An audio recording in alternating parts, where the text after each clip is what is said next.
This video is brought to you by ExpressVPN. Movies right now are funny. Marvel at one point dominated the film world, or at least the box office. It was hard to escape the idea of a multiverse for a while there. So much so that in 2022, an A24 film, a company on the opposite side of the spectrum, fell victim to the Marvelification. That movie, Everything Everywhere All at Once, was a massive hit. And now, in a weird turn of events, the Marvel-esque A24 film has become a major source of inspiration for this new Marvel film we have here, Thunderbolts. Are we in a bleak, never-ending cycle? Are things evolving?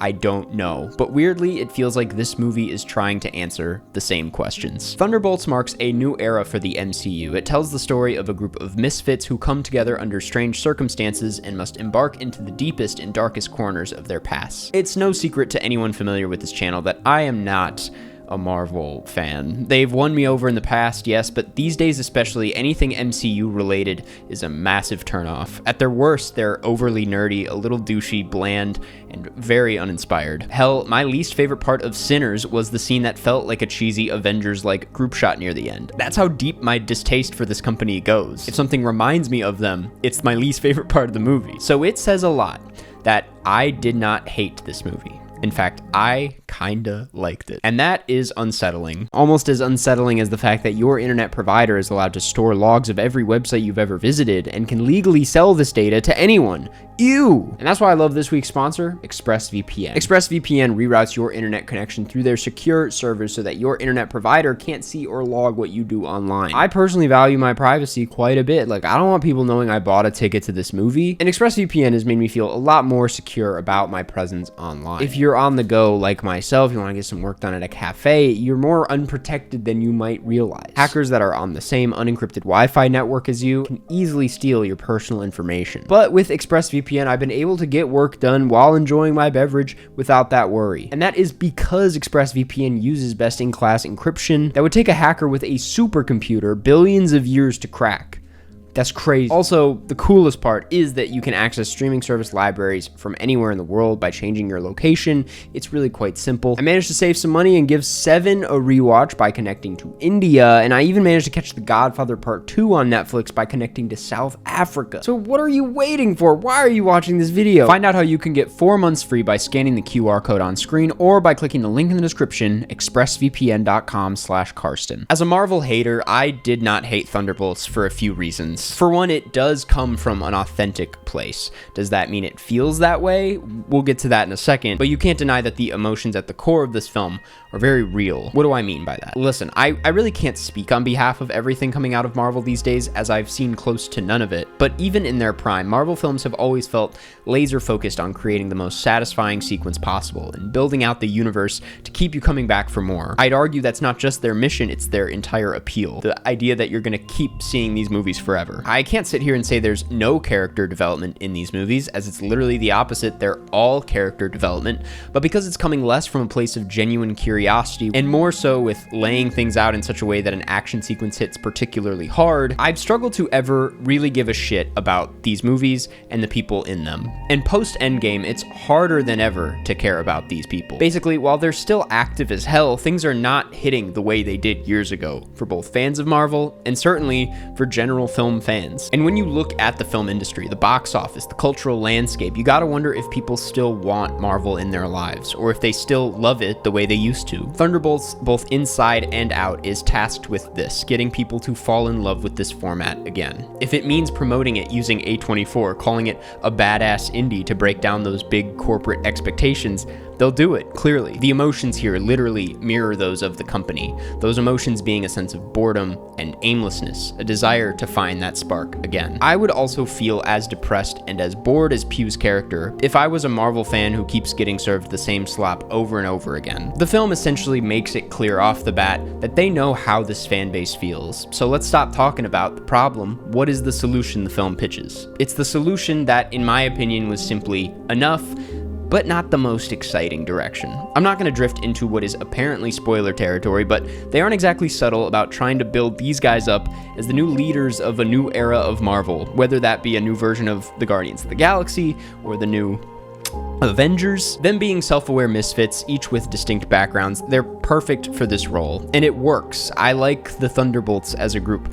They're fun, but it does oftentimes feel like an adult dangling a shiny object in front of a baby. You like it when superheroes say fuck, don't you? Yes, you do. Yes, you do. I'm not above this. I am the baby. I did enjoy it, and I appreciate this more heartfelt and sincere approach next to everything else this company has been churning out the last few years. I wasn't particularly moved by its themes. I'll touch on that in a moment, but I did appreciate that they were there in the first place. It felt like a real movie. Speaking of other real movie qualities, there are some genuinely great performances in here, and not in a way where the actor is giving their all and the movie isn't doing them any favors. No, they work with the performance. They let it breathe. They take it seriously. I'm specifically talking about Louis Pullman, a guy who I've been quietly very into since Bad Times at the El Royale. Every time I see him in a movie, I'm like, oh, so this is what Tom Holland would look like if he was a good actor. Gotcha. I kid. But seriously, he is fantastic in this film. He's one of my favorite villain performances that I've seen in a Marvel film since Michael B. Jordan in Black Panther. Totally eats up his screen time. He uses his whole body, which is asking a lot for a superhero film where most of the time the actors feel unbearably rigid. It was just a genuinely committed performance. The same can be said about Florence Pugh, who was great as always, but that wasn't surprising at all. Obviously, Sebastian Stan too, though I have to say I wonder when he shot this next to The Apprentice, because I could still hear just the tiniest bit of Trump voice here and there. Some actors here, though, who I won't get into because I have too much respect for them and I would do the same in their position, are kind of phoning it in because at the end of the day, this is a Marvel movie.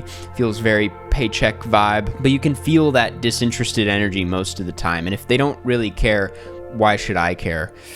Julia Louis-Dreyfus, please forgive me. And I have to say, the action sequences here look fantastic. I kind of loved the car chase scene about halfway through the film. Not only is it really just the perfect introductory action sequence for the group to navigate, you get to see what they each bring to the table pretty satisfyingly. It's also generally well shot and edited. The VFX are good and unnoticeable. The editing is clean. Each solution is super witty. I was into it. All of this said, like the title of the film, there did feel like there was an asterisk next to everything I enjoyed about this.